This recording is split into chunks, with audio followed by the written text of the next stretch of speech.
This next comic on the stage actually happens to be a close personal friend of mine. Put your hands together. Help me welcome to the stage comic number 4, Joe Staats.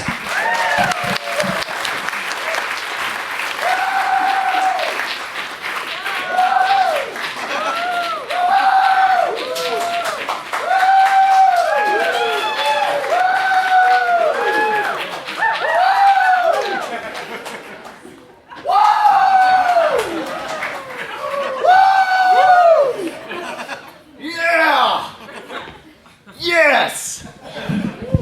I know my crowd. We're talking about fitness. Let's go. I had to get prepared for the show tonight. Had to blast out my pecs. Got on the bench press. Did about 80 sets.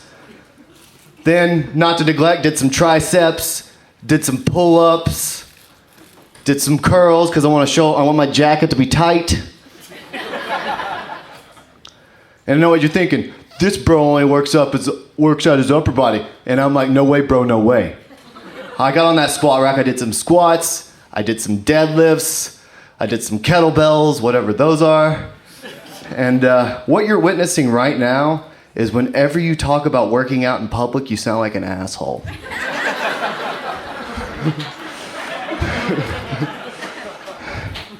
Believe it or not, I am an alcoholic.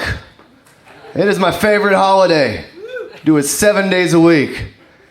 You ever drink so much you break into an orphanage and try to set the kids free? You ever drink so much you still think there's orphanages? I have a problem. So my sister's one of those really annoying on-again, off-again smokers, but it's only because she keeps getting pregnant. And she only smokes when she's pregnant. Like growing up, I always had really low self-esteem. Like some days I'd feel fat, and some days I'd feel skinny, and some days I would look in the mirror and literally see a distorted image of my face. And it wasn't until I was 12 I realized my dad had put funhouse mirrors in my room. And using that same faulty bad branding of parenting, if I ever have kids, I want to have Siamese twins. That way I can yell things at them like, "Don't make me separate you two!"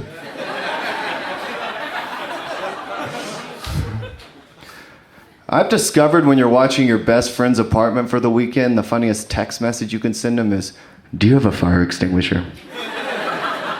Then immediately follow that with, "Never mind, too late."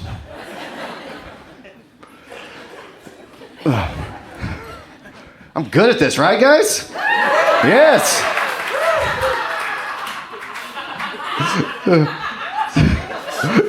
So my perceptions of love got distorted by the plethora of 80s movies I grew up watching, like The Pretty in Pink, Can't Buy Me Love, Say Anything, because they teach you have to do something crazy to get a girl. Yeah. And I'll let you know, when you get to be my age and you hold a radio up outside a woman's window at 4 a.m, you do not get her. You do, however, get arrested. Maybe you're supposed to know them.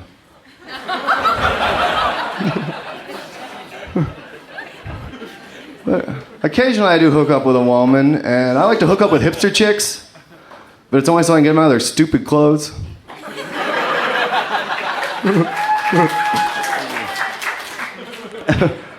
Ladies, I've got a great idea for a tattoo for you. I think you should get a tattoo of a basset hound on your torso. And have the eyes of the basset hound be your breast. Hear me out. That way the older you get, the sadder the basset hound gets.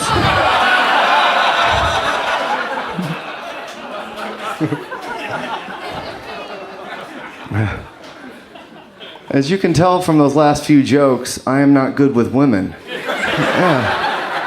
If I want to brag, I say I've had a lot of one-night stands, but that's just because a woman won't sleep with me more than once. Like, I equate a woman having a one-night stand with me much like when I get drunk and go to Taco Bell.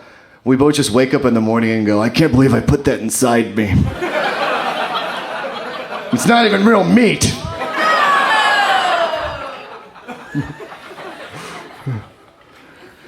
All right, this is more of a public service announcement for the guys out there.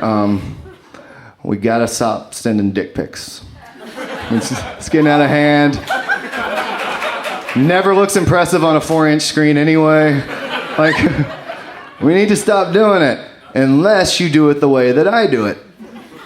And I send pictures of my limp dick to my ex-girlfriend with a caption that just says, "See, I'm totally over you."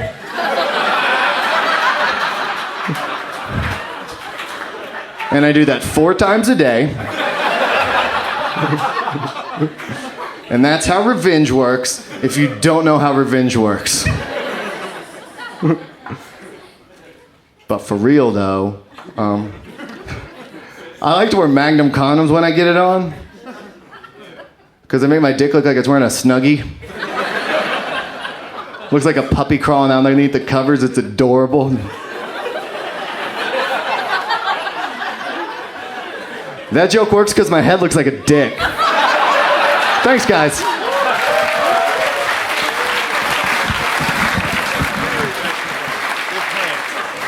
Ladies and gentlemen, comic number 4, Joe Staats.